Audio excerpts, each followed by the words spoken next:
Let us return to the four arrow at the top right of a small city map. आइए उस लघु नगर के मानचित्र के दाहिनी ओर शीर्ष पर स्थित चार तीरों पर वापस आते हैं. दे पॉइंट टू फोर डायरेक्शंस. ये चार दिशाओं को रिप्रेजेंट करते हैं.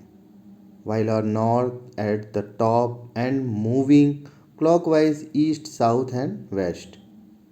ये चार दिशाओं को इंगित करते हैं. शीर्ष पर उत्तर और घड़ी के कांटे की दिशा में घूमते हुए पूर्व, दक्षिण और पश्चिम. इसके चतुर्दिश या प्रधान बिंदु भी कहा जाता है, अर्थात these are called cardinal directions, also cardinal points.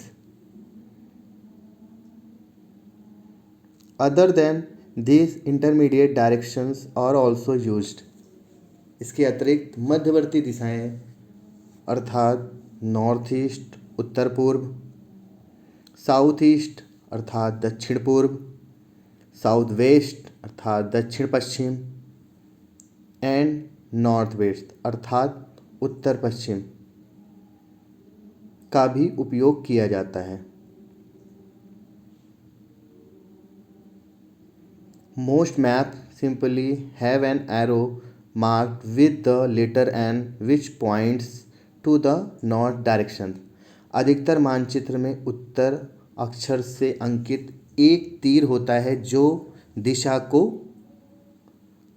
इंगित करता है. Symbols are another important components of map. प्रतीक चिन्ह मानचित्रों का एक और महत्वपूर्ण घटक है. Our map have small drawings on actual buildings and a few other elements. But these would not be enough space on the map of a large city or a country to draw them all. अर्थात हमारे मानचित्र में वास्तविक भवनों और कुछ अन्य अवयवों के लघु आरेख हैं, लेकिन एक बड़े नगर या एक देश के मानचित्र पर इन सभी के चित्रण के लिए पर्याप्त स्थान नहीं होगा. इसकी जगह हम कुछ आकृतियों को रेखांकित करने के लिए चिन्हों का उपयोग करते हैं. उदाहरण के लिए भवनों के विभिन्न प्रकार जैसे रेलवे स्टेशन, विद्यालय, डाकघर आदि, मार्गों, रेलवे लाइनों और नदी, तालाब या वन के लिए प्रतीक चिन्ह उपयोग में किए जाते हैं. इन तरीके से मानचित्र पर उपलब्ध सीमित स्थान पर अनेक विवरण दर्शाए जा सकते हैं.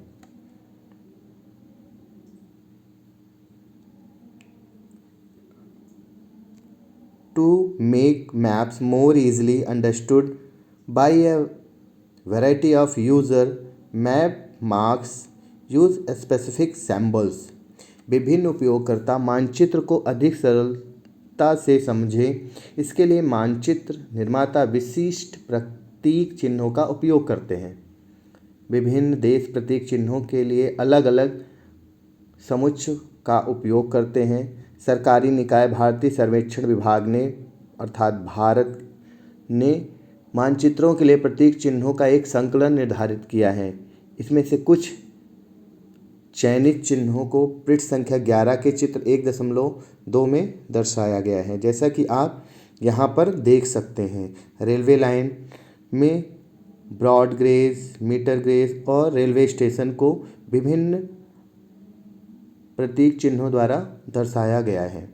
इसी तरह जब भी हम देखते हैं टेम्पल, चर्च, मॉस्क्यूज और भी बहुत सारी चीज़ें, उनको भी डिफरेंट सिंबल्स के द्वारा रिप्रेजेंट किया जाता है.